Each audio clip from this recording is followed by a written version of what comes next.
Well, good afternoon, everybody, and welcome to our afternoon workshop. It's great to have all of you here.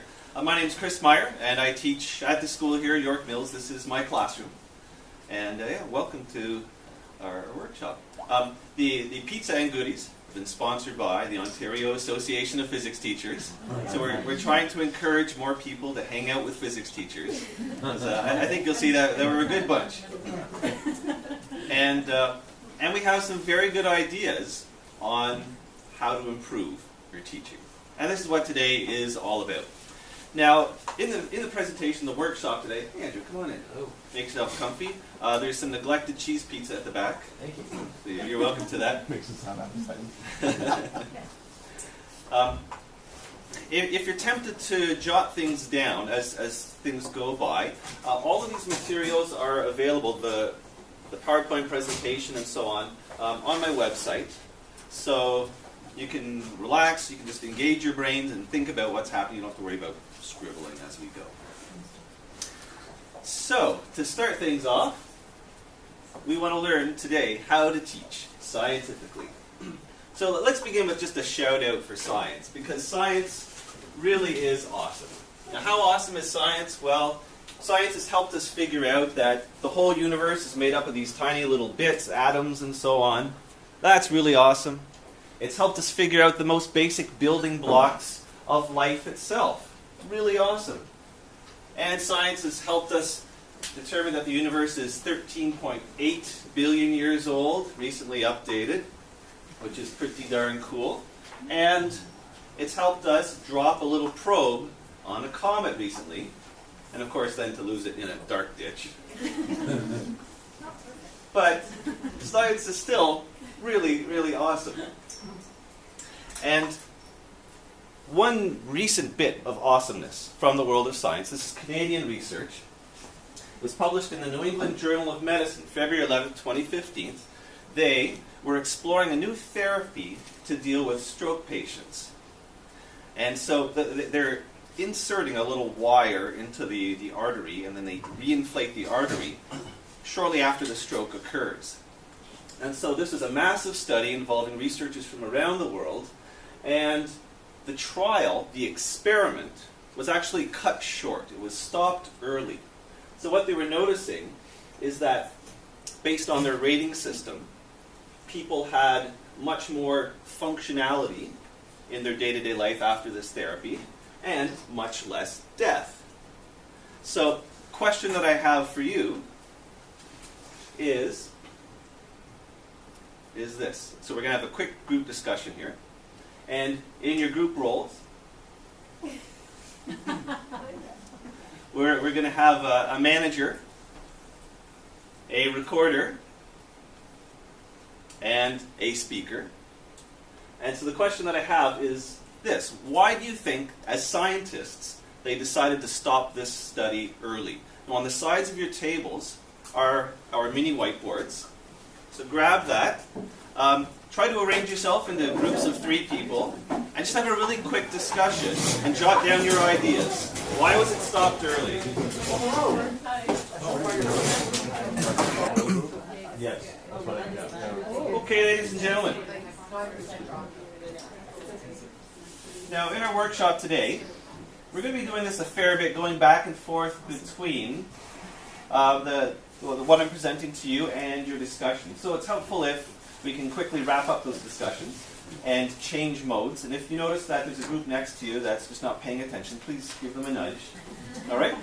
Could I have the people sitting on the outsides of the tables hold up the whiteboards, and let's take a quick look at people's ideas. So why was this study stopped early?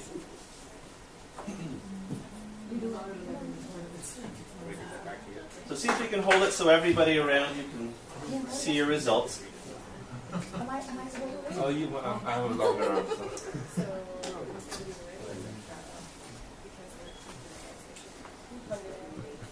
Now, when I do this with my students, I train them how to use the whiteboards. So I teach them to write nice and big and make it very short and concise. But so if we take a look around, we can see a variety of the ideas that people have. Okay, thank you very much.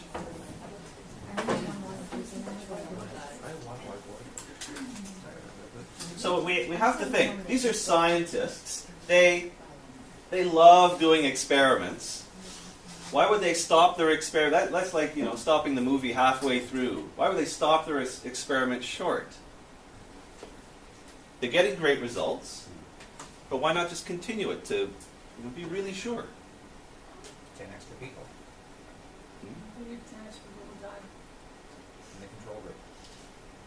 So it becomes less of a scientific decision, but rather a... But it is a scientific decision because they always decide when they're going to make the measurement. They decide they're going to do the 2 years, they're going to take one measurement after 6 months, one after a year, and one after a year. And if it's significant that it's part of the ethics design of the study, they have to stop. Right? So they're very closely related. Yeah. But they made a conscientious decision here that they can't continue because the benefit is clear. And so in a certain sense, it would be immoral to subject these other patients to the control where they did not receive the therapy. So this is some very important results in the world of medicine. But, seen that. But now we want to think about an important question here. Why did we just go through this process? So I stopped the presentation pretty early on, and I've asked you to discuss something using the whiteboards. So now, let's change our roles, so pass off that marker to somebody else. And I want you to quickly think, from a pedagogical point of view, why did I choose to do this? As the person who's designing today's lesson. Okay, please take a moment, just 2 minutes, discuss this. Okay, ladies and gentlemen, we're going to do a quick share. I'm going to ask each group to just present one point that they came up with, and if you did agree with the point in another group, you can say why. So why don't we start with our group at the front here. So presumably they've chosen a speaker who can quickly hold up the whiteboard and just share one idea with everybody else. Good afternoon, ladies and gentlemen. These are our ideas why Chris decided to start his workshop this way. First of all, it turns our minds on, and after long... Sorry, yeah. It's one idea. Just one point, but yes, you did. Engagement. I said that word said it all. It's one point. I changed my point. Thank you very much, this group. It would give every student a voice. Okay, thank you. Forces students to verbalize their thinking. Great, thank you very much. Then you were demonstrating a use of a different style. Perhaps. Thank you. Some diagnostics, and you knew what we knew about the topic. Right? Listening. Great. Which one? Team building? Team building, ice breaking. Great. Lots of great ideas there. And basically the answer is all of the above. Yeah. All of the above. So, we've come across this great research in the field of medicine. And the reason why I presented this to you is because there is equally good research in the field of education. This study came out last summer. That's from 2014. Active learning increases student performance in science, engineering, and mathematics. And the theme of this, active learning, is basically, really, it's anything where you're not just sitting there listening to somebody talk. Now, there's quite a variety of different active learning strategies. Some are better than others. But what research has recognized is that just sitting, listening, taking notes is an extremely ineffective way to learn and build understanding. And the characteristics of the highest quality active learning techniques are that they involve higher order thinking and involve group work. And the results from this study are just as impressive as the stroke therapy study. So they looked at hundreds of studies that had been conducted over the last number of years. This is a meta-analysis. And they measured how many of these studies yielded results where the number of students in the course failing had decreased. And there's an overwhelming number of that. Active learning strongly supports student success. They have a technique of measuring how much improvement students make when they write standardized conceptual multiple choice questions or even just traditional examinations and tests. So this is a measure of that. And across all of these subject disciplines, they're noticing a substantial improvement in results. So it looks like every field within the STEM umbrella can strongly benefit from the techniques of active learning. And just for the record, since we're here.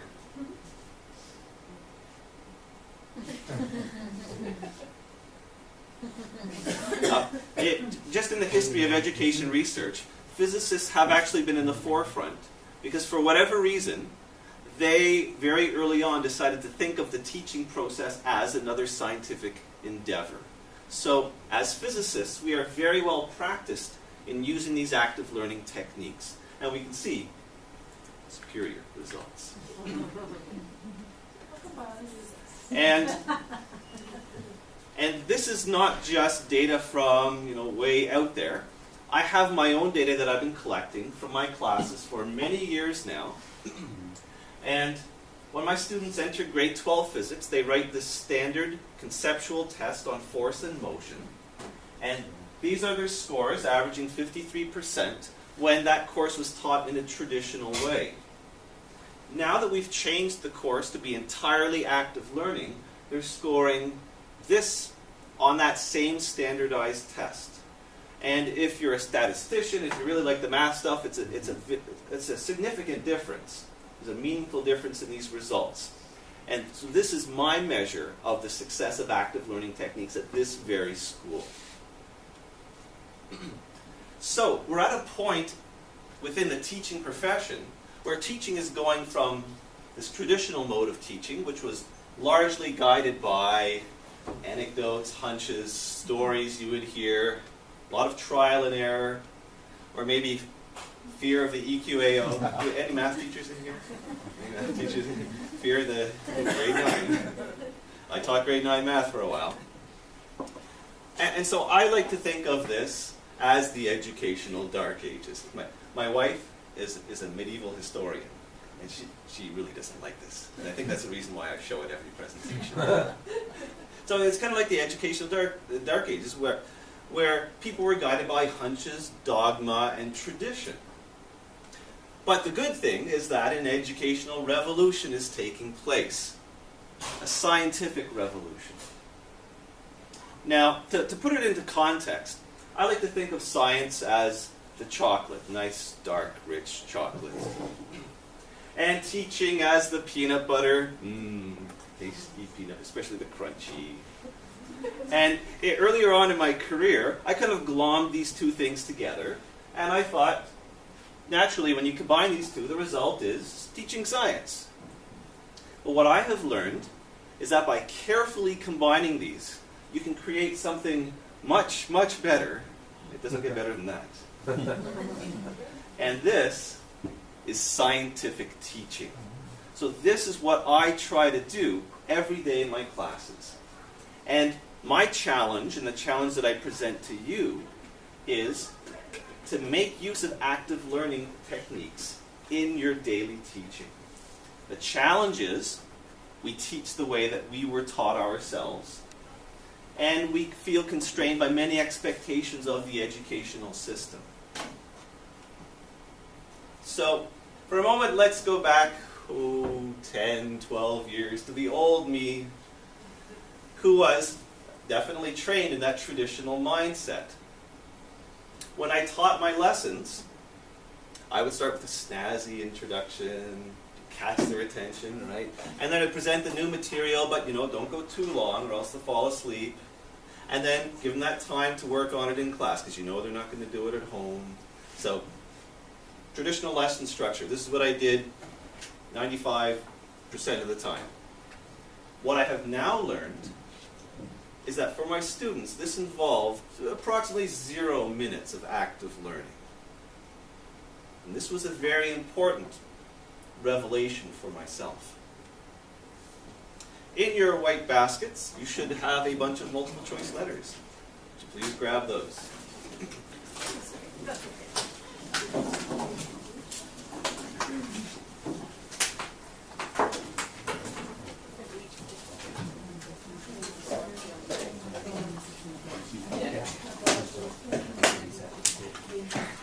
So now I have a few questions for you.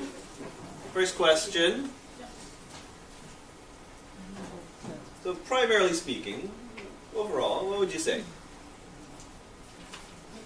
So when I train my students to use these, I tell them to put them face down once they've made their selection. And then I know that you're ready.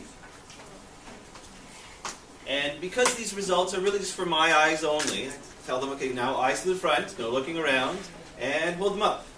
Hold them up. And there's often creative people who show the A and the B at the same time. That's awesome. That's awesome. Good, good. Thank you very much. Thank you very much. And another question for you. Face down when you're ready.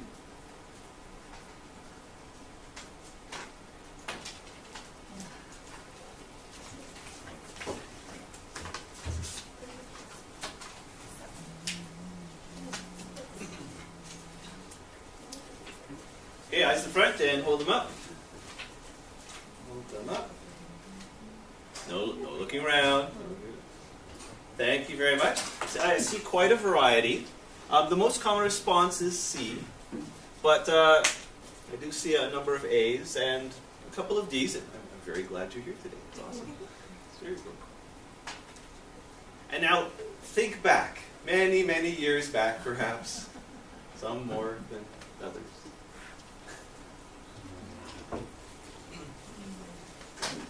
What do you think?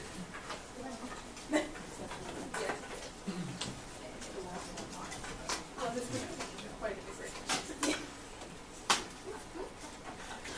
And eyes to the front, hold them up.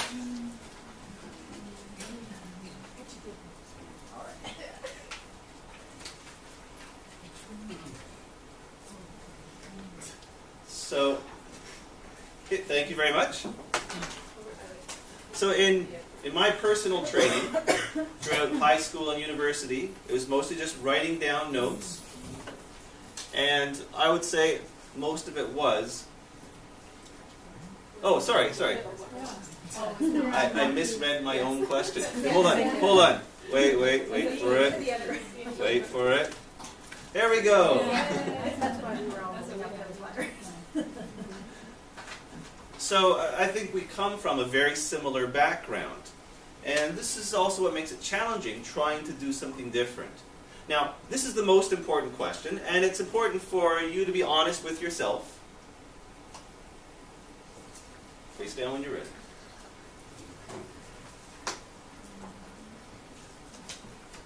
So my example was, the 5-minute opener and then the 30-minute lesson. That example. Yeah. Wait. Oh, that Like the old way? Yeah, Yeah. Like the old way. Like this example. Yeah. Okay. Okay. Good. Okay, and eyes to the front. And hold them up.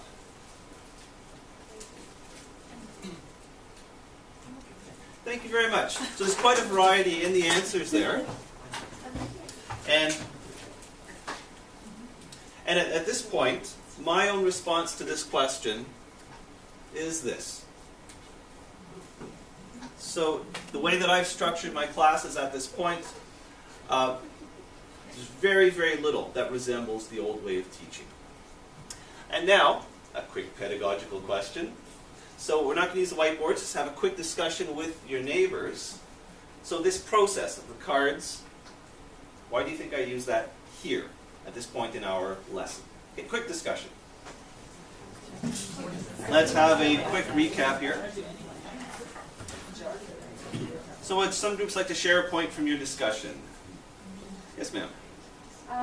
So I think you use it as a diagnostic, so you kind of know where to go with the rest of the hour we have together, based on our former knowledge on this topic. Okay, thank you. Comfort level. Anything else? Robert? Force us to think about where we are. Anything else? Everyone Sophia. has to respond, and sometimes kids don't want to respond because, especially when a couple respond, and not everyone has to respond. Just as a low-risk way for everybody to respond as well. But the way that we're just responding to you and not everybody else. There is risk involved because you have to take a position. You have to give an answer, but we try to make it as low as possible. So, what the research tells us is that when we try to present something new, students and teachers, the difference is much smaller than we think. Students and teachers, we're not blank slates. And we can't just fill up these empty vessels with the new knowledge that we want. That's not the way learning works. It's one of the important results that educational research tells us. And it helps me to understand a little bit about your background, to get that information in a quick way. So, let's now think about how can we improve that traditional model of teaching. So I want to go through, sort of step by step, that traditional lesson that I used to give, and take a look at what research tells us about each of those components. Because those components are valuable ones, and let's try to understand how we can do each of those things better. So the first part is the snazzy introduction, the demonstration. This is one of my favorite physics videos. How many people have seen this video? It's so awesome, it's ridiculous. It's just such a good video. And it's good that we actually only have a couple people saying they have seen it, because then this will be fun. So this video is a video of a demonstration. So it'll help us to get an idea of how to make a demonstration very effective. So let's flip to the video. There we are, back at U of T in 1960. There's Dr. Ivy with his slick equipment, and he's about to explain a demonstration. Here we go. As you can see, the electromagnet is mounted on a cart that can move. I'm going to do exactly the same experiment that Dr. Hume did, but this time, while the cart is moving at a constant velocity. The cart is pulled along by a string which is wound around this phonograph turntable, and that's pulled with a constant velocity.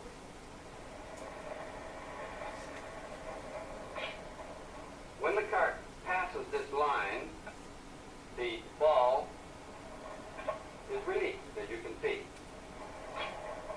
I'm going to start the cart down at the end of the table, so that by the time it gets to this point, I can be sure it's moving with a constant velocity. Now, I want you to watch right here so that you will see the ball falling.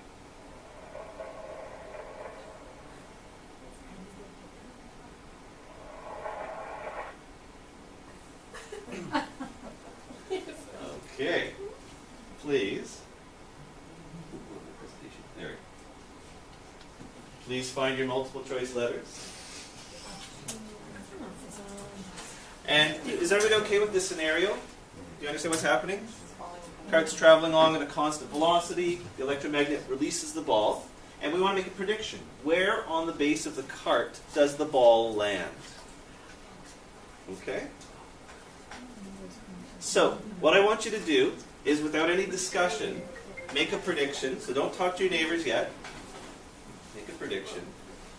A, B, or C. Not sure. Guess. The cart is moving at a constant velocity. The speed is not changing. And face down when you're ready.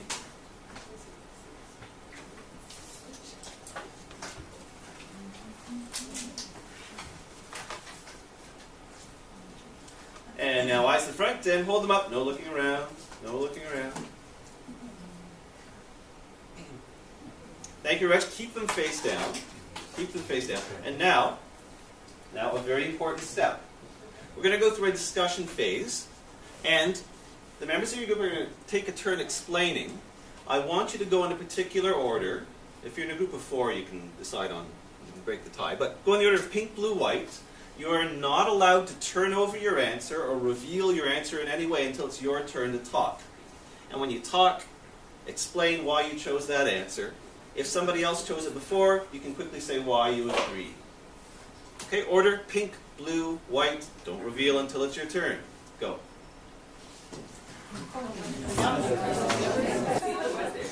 Now, I would like you to select the answer you currently think is the correct one. So it's okay if you change your mind. And once again, eyes to the front and hold them up. Ah. Thank you very much. Thank you very much. So now, let's go back to Hume and the results. Here we go. I think you can see that the ball landed in exactly the same position that it did before, when Dr. Hume did the experiment with the cart fixed. But this time, the ball could not have fallen straight down. Let me show you why. So I saw a clear change in people's answers between the first time we tackled that question and the second time. And let's okay, yeah, thank you.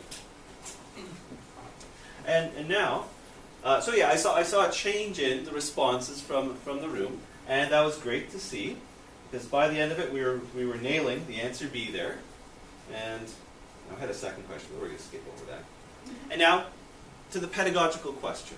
So we're looking at the context of a demonstration. So what was the purpose of this question and discussion technique? Okay, so on your whiteboards, I would like you to jot down your ideas. We'll do a quick share afterwards. Okay, go. Thank you. Scoop. Everyone has a voice. Gives everyone their voice. Yes?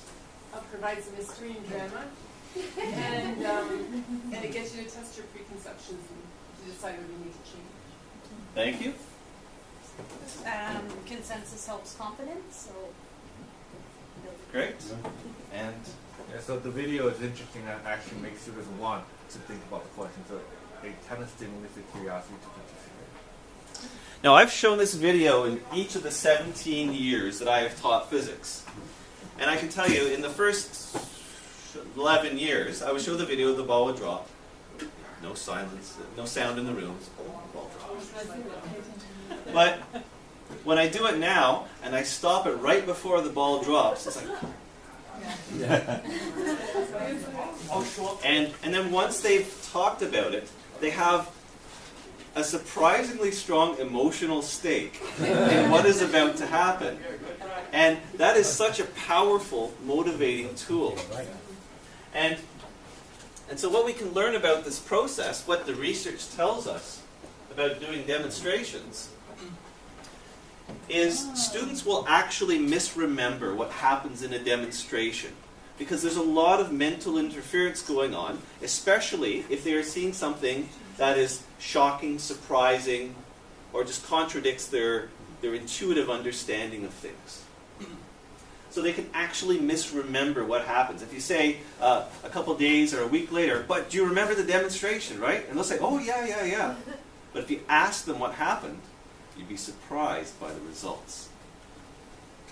And students need a basic conceptual foundation or framework to really unpack what's happening. And that discussion process starts to activate that prior knowledge and get them thinking about what are the important ideas at work here. So so the research is showing us that if you just have them observe a demonstration, that's better than no demonstration at all. So that's what this is a measurement of, improvement versus just being told what happens. If you ask the students to predict what will happen, their ability to remember the outcome and explain what happened is way better. And then if you have a discussion phase along with that, even better still. And all of this is part of a sense-making process.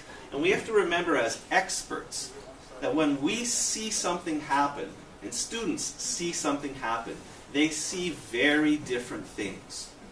So when I do a demonstration now, it's never in the first 5 minutes. And there's a lot of conceptual work and build-up before that, so that they can make a viable prediction. And they can have a good discussion about what they think will happen. So there's a lot to go into just that quick, oh, I want to show them something cool. So this is what the research tells us about demonstrations.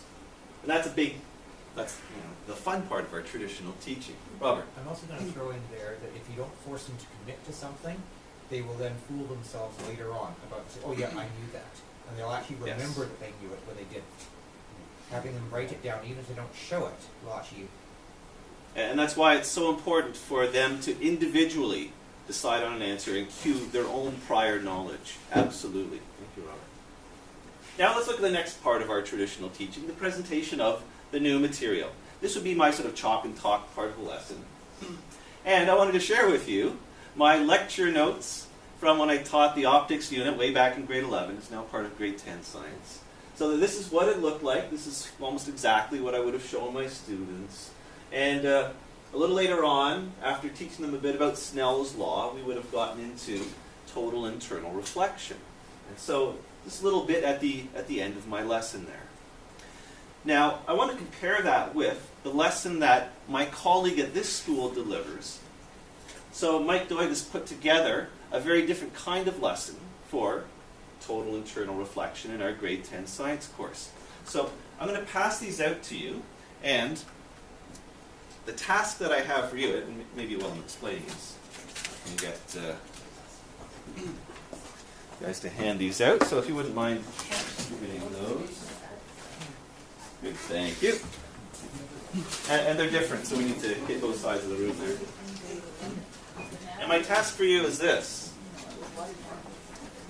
I want you to use Bloom's taxonomy, that's coming up, and try to decide on the level of thinking that's involved in the questions that we ask the students. And I'd like you to jot it down on your whiteboards. Now, we're not going to do a share phase afterwards, but just jotting it down helps you to commit. And so, you'll be comparing my old lesson here, and there's a question page at the back of this, which is the work the students would actually do. And then I want you to take a look at the work the students actually do with this lesson. Use Bloom's taxonomy and decide on what level of thinking students are using with each question they are given. Here's the taxonomy. So this is going to take a little bit more time, so about 5 minutes or so. Look through these two ways of teaching total internal reflection and think about the higher order thinking skills that are at work and discuss them with your group. So managers, help your group go together through some of the questions. Just do a little bit on each. You want to try to do it in about 5 minutes. And then decide what level of thinking is being required of the students. Okay, so managers, help your group to get started and organize your discussion.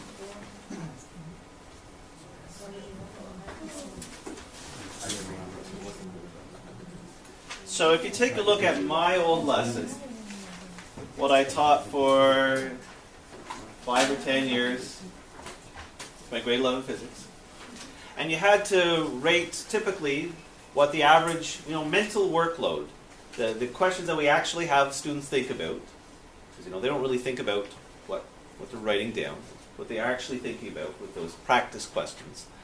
Overall, where would that rate on the taxonomy? What do you think? You don't have to be polite. Comprehension. Knowledge, comprehension. Are there any clear situations that are involved or described in my old example there?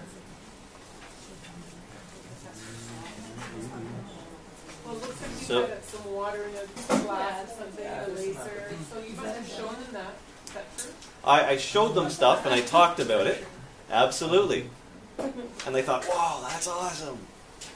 But the actual thinking they did is very low. For the questions, the question page itself, I wouldn't count any of those as application. They're so basic and rote, mechanical, that they really don't rate at the application level. If you take a look at the other investigation, typically where do you think the questions lie in our taxonomy?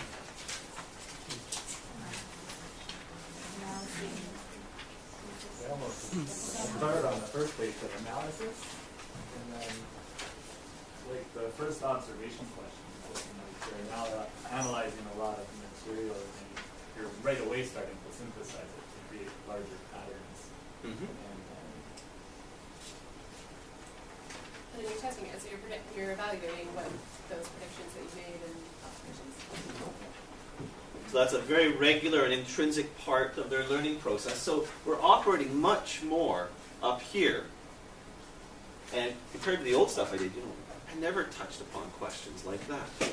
So this is a big difference in the cognitive demands that we're placing on our students. And the important thing for us to recognize as teachers is that they are ready for this. They can handle it as long as you train them well for it and you prepare them for these types of demands. So the research is telling us when we try to teach new material to our students, new understanding is built on their prior understanding.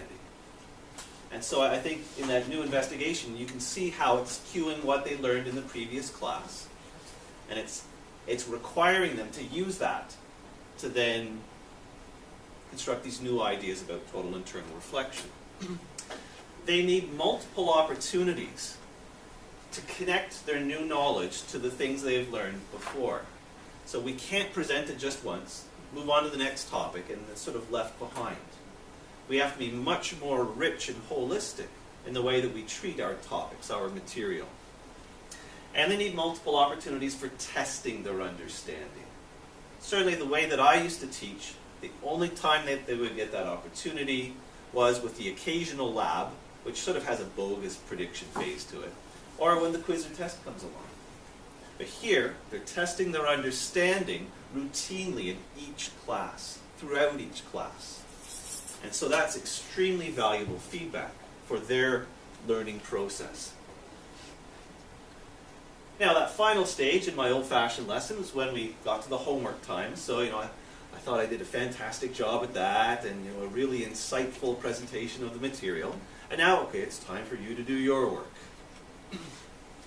This is what my traditional homework used to look like. You may have noticed that this is on the back of my old lesson example here, this here. This is for my grade 12 physics. We're studying circular motion. And the homework is to go through this sort of exhaustive list of different possible situations. And they're drawing a technical type of diagram, and they're doing some math work. Now, I would like you to compare that against what my students do currently. So here's the sheet. And I'm just going to have you have a quick discussion with your neighbors. And the question is, what are the important differences? Because it's the exact same content, but about 5 years later in my teaching. So take a look at how I've structured the questions in this example and try to decide on what the differences are. All right, folks.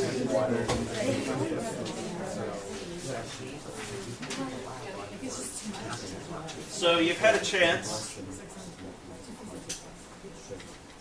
to take a look at that homework time and compare it with what we currently have the kids do. What do you notice are the differences?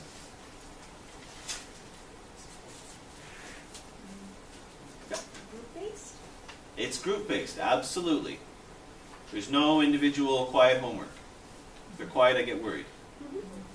What else did you notice? They have roles.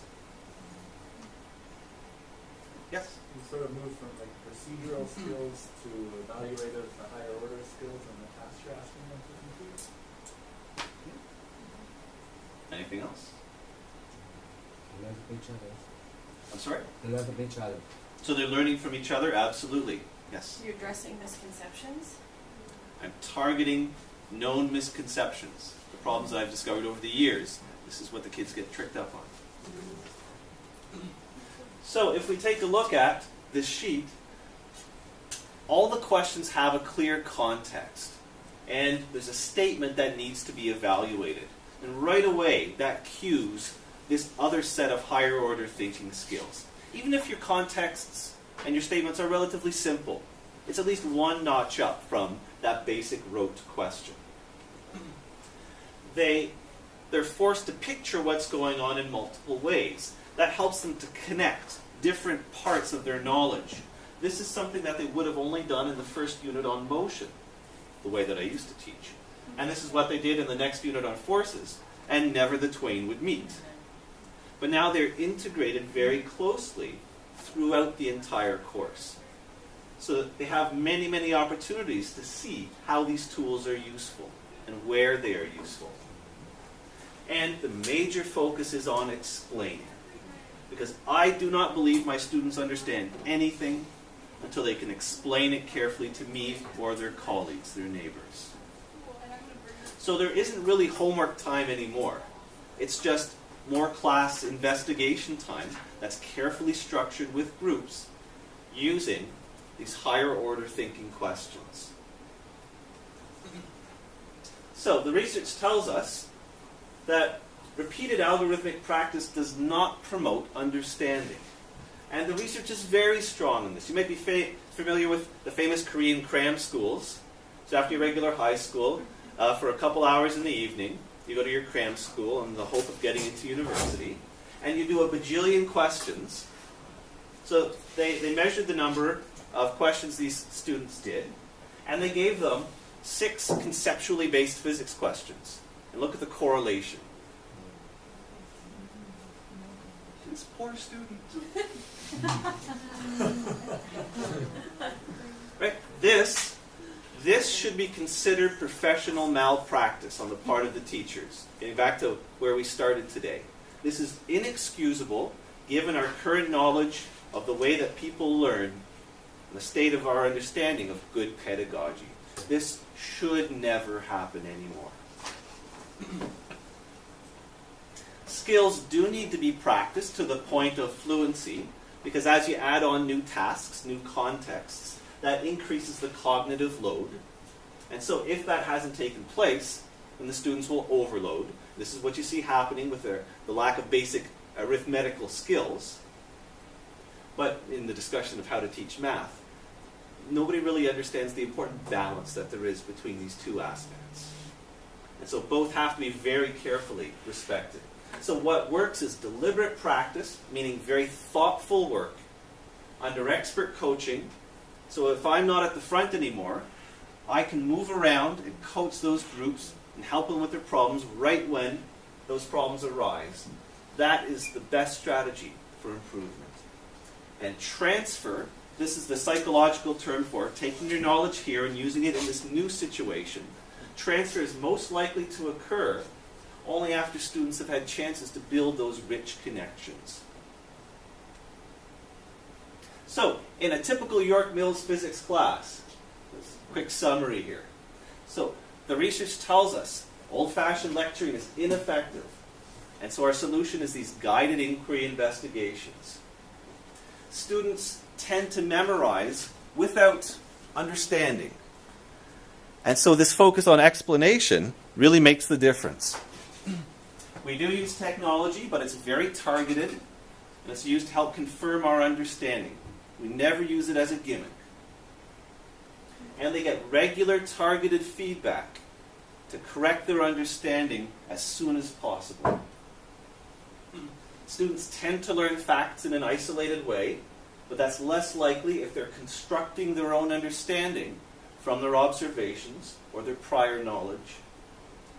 They are less likely to think superficially if you introduce a concept first, before all the formalism, before the technical name, before the mathematical work that follows it. And students are absolutely not blank slates, ready to have the knowledge poured into their willing heads.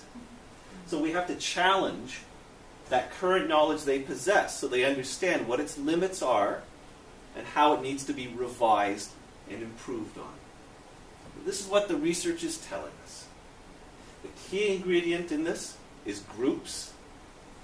So by far, students thrive and learn best in a social environment for the vast majority of them. And my advice is to make use of this at every stage of the learning process. If you'd like to learn more about groups, these are great resources here. And again, you can just download the PowerPoints, you can get those and check them out. But they're very rewarding to look at. And now, I'd like to introduce some special guests that we have. Because I know that a lot of my examples are from physics, the senior physics, I wanted to give you a perspective from the junior sciences as well. So we have with us today Angela Davis and Stephanie Hale. And they've been working on a special ministry project all about this kind of stuff that we've been talking about. So I'll let them explain more, and we'll invite them up to the front here.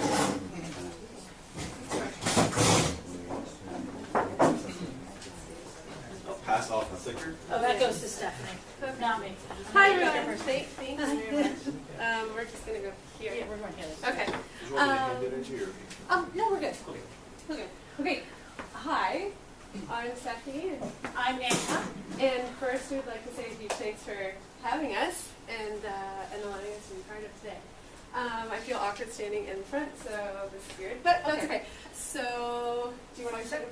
Okay, so to begin with, we are working on a PKE project, which is a provincial knowledge exchange project, which is funded by the ministry.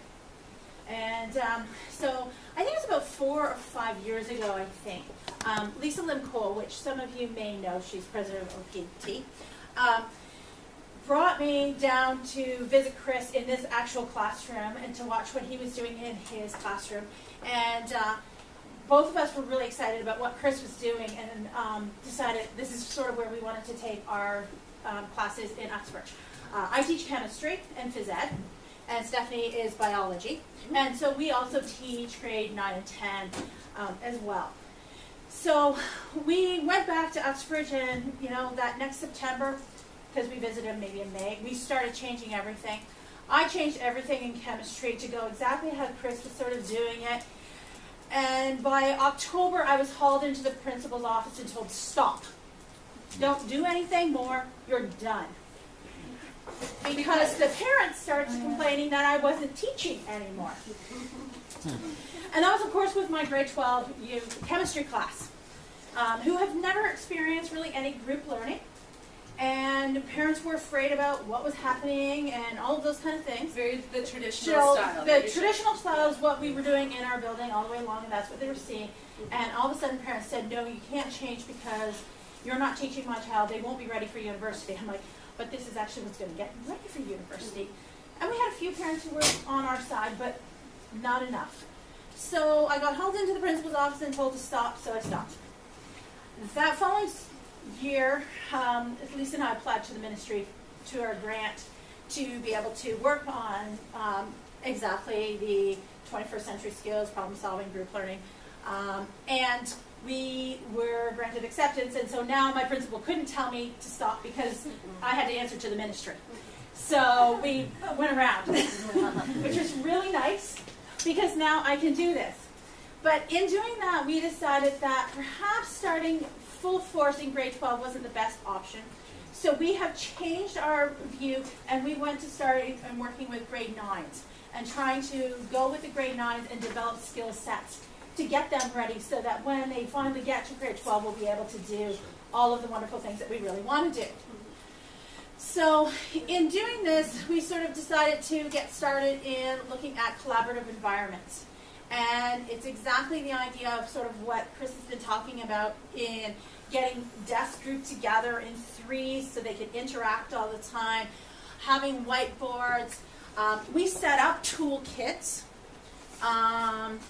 so that in our classrooms now, we have these nice little toolkits that contain a calculator, 4 whiteboard markers, felt triangle for erasers, scissors, glue sticks, rulers, protractors, set pencil crayons, pencils, eraser. So yeah, you can pass it around if you want. We also have the cards in there. If you pull them out, we've actually color coded them because sometimes you can't read the back of the room, so now I just have to look for colors. So if you have issues with sight, it's nicer. And they're a little different because they're not just, I have true and false in there, I have question marks, I have a blank. So I have a variety of different, I've edited them a little bit from the original.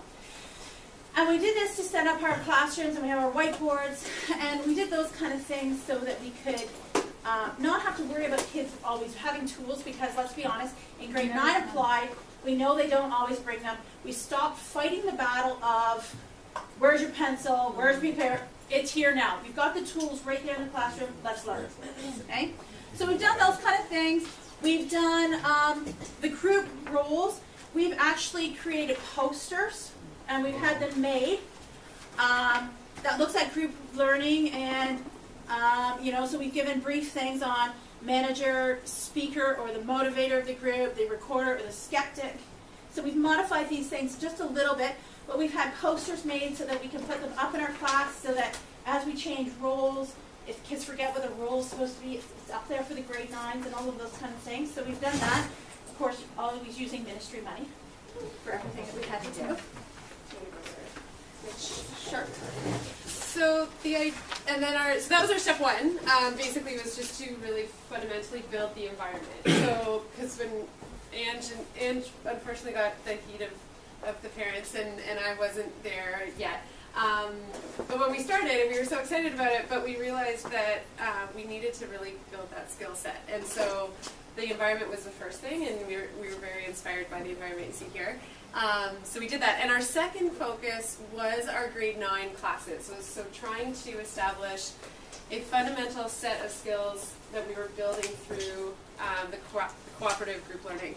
So the first is exactly what Chris took us through, was scientific methods. So in the grade 9 units, traditionally there's always that, actually every curriculum has the skills of investigation unit at the very, very start of the curriculum documents that somehow we try every once in a while to stick in there. And so what Ange and I have really focused on is that takes an entire 4 to 6 weeks at the start of our grade 9 course.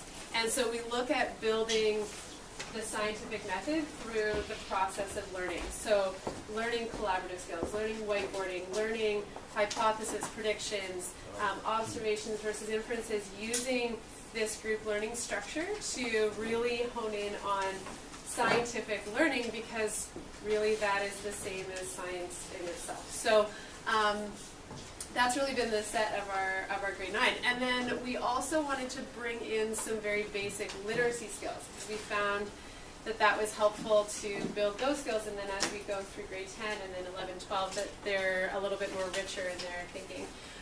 So what Ange has handed out to you are a couple of things that we've tried.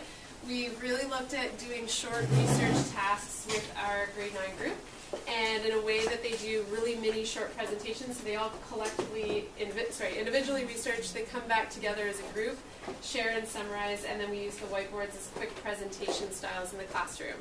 I actually use it with PowerPoint. Okay, perfect. So the first one is the sheet that I've handed you out here at the beginning. It's looking at a scientist biography assignment. And if you looked at the kids, you'll notice that I have the kids named. And each group is assigned a specific kit. So they become responsible for that kit, so that if anything goes missing, I know who to blame. And so they research that and then come back together. So that's sort of there. The next part was, again, just focusing on note-taking, because as Chris was going over, we were finding in our senior classes especially, we would spend so much time in that traditional style of taking notes. And then when Ange went to flip her classroom in her chem class and say, okay, so you're going to have for homework, you're going to read this section, take your notes, bring it to class the next day, and we can have a discussion, suddenly all hell broke loose, because they didn't have those skills. They really didn't know how to take notes. They didn't know how to read and take notes. So we thought, okay, well, we can't just start at grade 12, so we're going to break it down in grade 9 and give them short passage type things from their textbook or from a graphical text, some type of information, and they are then working on note-taking, their vocabulary, and summary paragraphs. And so you'll see sheets in your package there of those skill sets.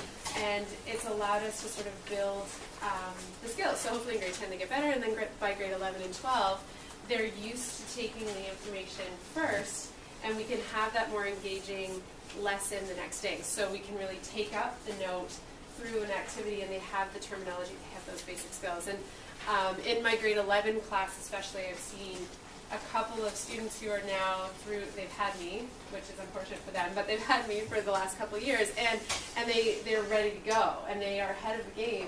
And the people in their groups are going, well, how do you do this? How do you know? And they just say that they really like the style. So it works for them.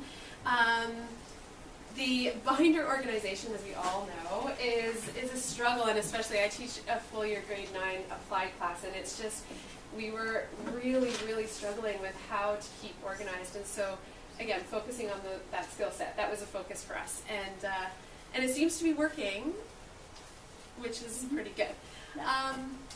Any questions so far? The other sheet that I put in your package is just this one. It looks pretty blank and it looks pretty simple. But if you read the instructions, you'll notice it's a key term assignment. But it's a definition and or a picture, but they're only allowed to use 6 words for the definition.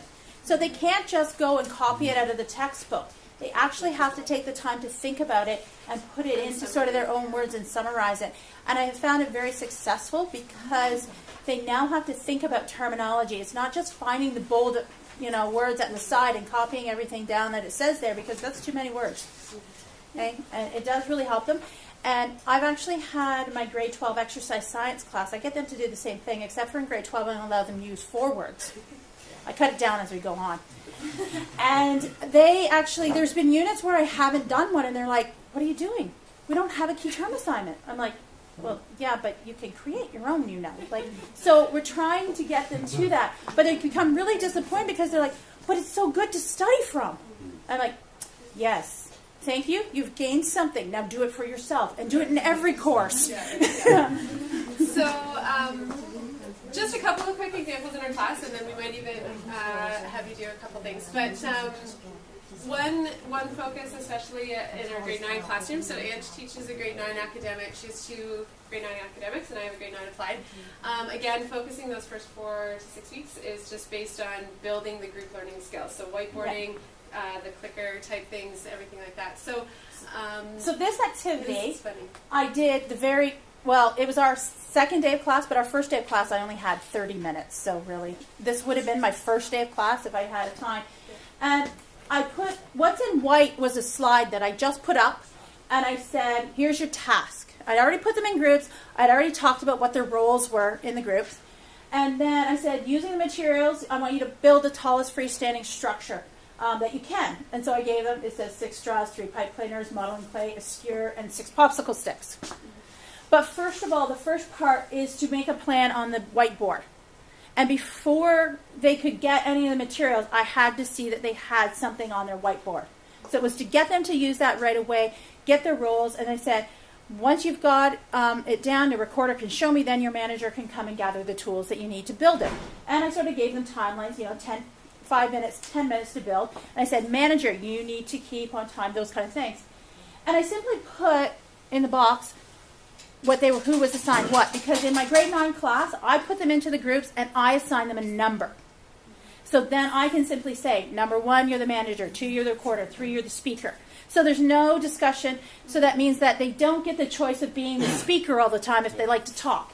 And that way I don't have to listen to them all the time, because only the speaker gets to come and talk to me. So if I don't want to hear from a kid someday, they're not the speaker that day. If I had enough of them the day before, they're done. Yeah, and we also find little things work. Again, taking that idea from Chris and his experiences, you can really get into your groups and be able to coach as you go along. So from one of our elementary school counterparts, we learned about manager meetings. So she liked to, instead of giving the full instruction or every single part of the activity, she would give them part of the story, and then she'd call a manager meeting maybe 10 minutes into the activity. So you only had a group of 6 students coming to you, and they felt really responsible for that learning, and they go and teach their group something. So it's amazing, even within the first 2 days. Did you have a question?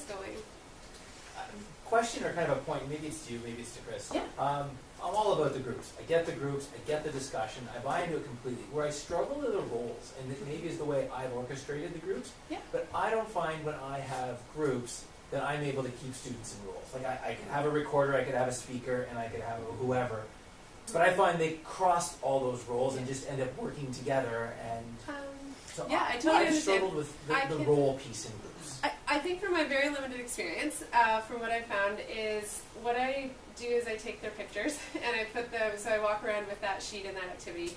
And it all goes back to that really planning your lessons. So way back in Teachers College of figuring out what questions deliberately you're going to ask or what conversations or you're going to preemptively have with those students. So I found when I plan those things, I can go back to my recorder and say, okay, could you do this and this? And it kind of pulls them back into that task. Or I might have a specific manager meeting, or I might have a specific question just for the speaker. So I found at the beginning it was just chaos to me. And then I found the more I planned how I was going to interact with the groups, the better they adhered to the rules, because they knew I was coming to ask that speaker. Or even, and I know it sounds harsh, if Johnny was the speaker and Sally was asking me a question, I would say, I'm really sorry, Sally, I can't listen to you right now. Johnny is responsible for the questions for your group. And then I'd walk away, and it would force them to have that conversation. It's not perfect, and especially my grade 9 applied class, I fight with it every day, but I'm hoping that when they get to grade 10, and then they get to grade 11, and we're doing that style, they realize this isn't a choice anymore, that they don't get to work every day with people that they want to, and they don't get to just sit and be the person that sits on the sidelines and be successful. So it does take that really A lot of struggle. training. That it's Yeah. training them. And That's how, exactly. in terms of groups, are you keeping the same groups for a number of tasks or a unit Yeah, or a year, or are you switching it around on a daily basis? I switch my groups every unit. Yeah, and I do the same. And that way they're with them long enough to get comfortable to be able to work with them. But it's at that point where they are just getting so comfortable that I'm ready to switch again because they need a new people. So that's how I do it. And I think there is a delicate balance because you do want them to get used to and become confident with the responsibilities of the particular roles. But also at the same time, if the group is working really well, in many situations I'm not concerned about who is the speaker, manager, and the recorder because we already have a very, very high functioning group. But there's times when you do want to make sure people are doing their particular roles. So it depends on the context. And you sort of have to monitor the frustration level as well with the group, depending on that particular group's dynamic. And I think that might work a little bit too with teaching junior versus senior. With senior, I'm very much more comfortable with them kind of picking the role they want to do and letting them kind of go with that a little bit more than the juniors who I know that, and I have this conversation with them to begin with, and I talk about group learning, and I say, you're not always going to be the recorder. Not always the person with the nicest handwriting has to be the recorder.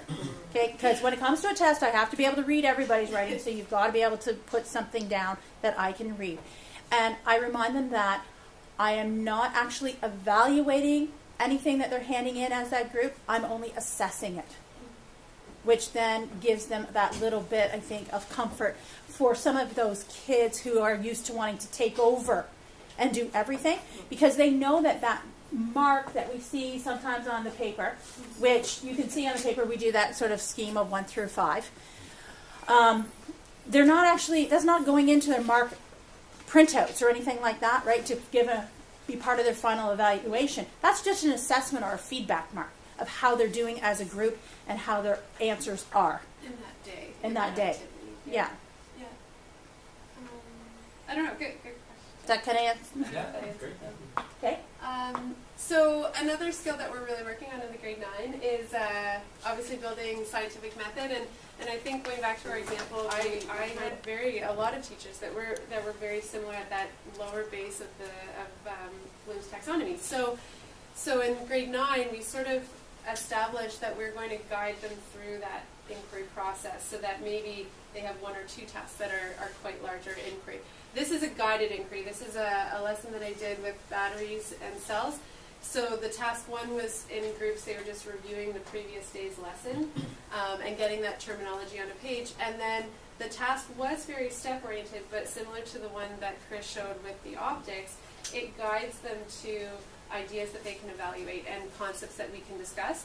So what we found, and used this as well, at the very end, we could have a class discussion of the analysis questions, and it was all the theory, all the concepts that they were to take home and really understand. And so in the process of discovery, they were able to deal with that. So just another sort of example that worked for us. And Ange did the dead And then at the end of my scientific method unit, I decided to do what we call cooperative group problem-solving challenges. I think this kind of comes from Chris, maybe too, originally. But I had in that unit done a traditional lab in calculating density of rubber stoppers, just to give them some ideas and to use to do a lab and look at a few different parts and questions and that kind of idea. And then we did some calculations as well to get used to setting up like Gress method and that kind of idea. So really for skills and that. But then I decided to do a problem-solving challenge where part A, I was just asking them to create a layered colored tower as I had specified. So I wanted it to go blue, yellow, green, red, and clear on top. And I gave them the materials. So, They're all clear liquids. They're all clear liquids to start with, and then they had to color them and decide which way they should go. And the first part of that, of course, was to brainstorm on their whiteboards which order they would put them in and everything like that, and do that. And then the second part of it is I also gave them other objects and asked them what they thought would happen when they put them in the tower. So I gave them like a grape tomato, a paper clip, and then they had to predict in their tower where they would go or what would happen with them. And so that was all done on whiteboard. And then once they had done those predictions, and I had seen it, and I had actually seen something on paper. So this is the sheet that I have in the back of your package. I made them fill in the back side just to give me an idea of what they were doing. And then I signed off on this, that it was actually what was on their whiteboard. Then I let them go ahead and do it. And so something that probably a variety of people have used as a demo before, I turned into letting them do it and doing that kind of idea. And they had so much fun with it. They thought it was great. I had one group only that got it completely right, but that was okay because there's the explanation, you know, at the end of what went wrong, how could you fix it, why do you think that happened, and they go through all of those kind of things for that sort of active learning at the end as well. And the nice thing also with the checklist that you see there, and I know I've had this conversation with you, Chris, and with Lisa and Ange, we're fixated on the content a lot of the time in our classes, so every evaluation was different. I know in my classes, you know, sometimes I would have a rubric for a presentation, and sometimes I'd have a rubric for a lab report, but then if it was a formal lab, and there was all these different ways that I was evaluating them, and I didn't understand why they weren't successful on this scattered way in my classroom. But with this style, I'm really starting to build their foundational skills, and the target of their evaluation is exactly the same. So they're learning the content out of it, but what Ange is really evaluating there is their ability to plan, is their ability to predict and support their prediction with an explanation that's using the scientific vocabulary. So for each of those challenges, their step and their marking is the same. And so their product ends up being richer for it. Yeah, it turns out fairly well. And I mean, that is the slide that I put up.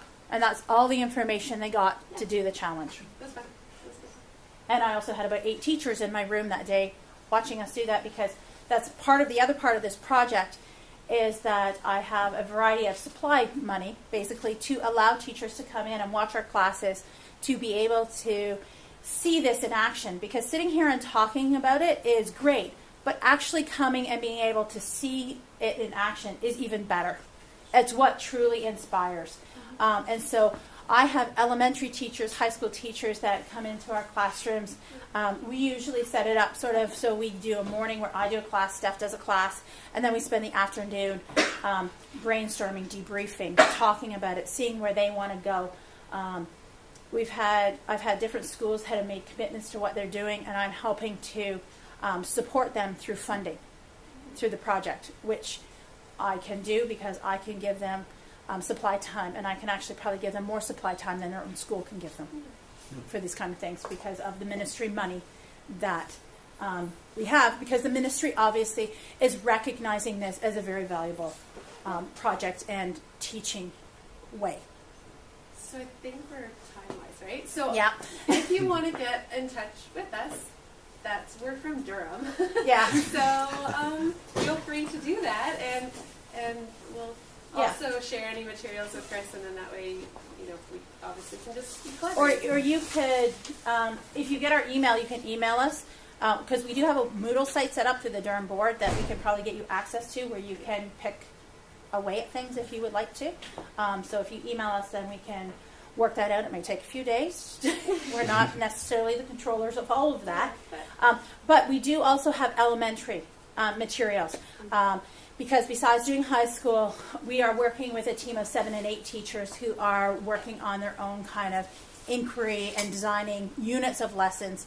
And they're actually presenting tomorrow a workshop where they're presenting to about 80 to 100 elementary teachers in our board that, again, we're supplying through the PKE fund the money to have them out of their classrooms, and every single one of them is getting a kit to take back to their school to be able to teach from.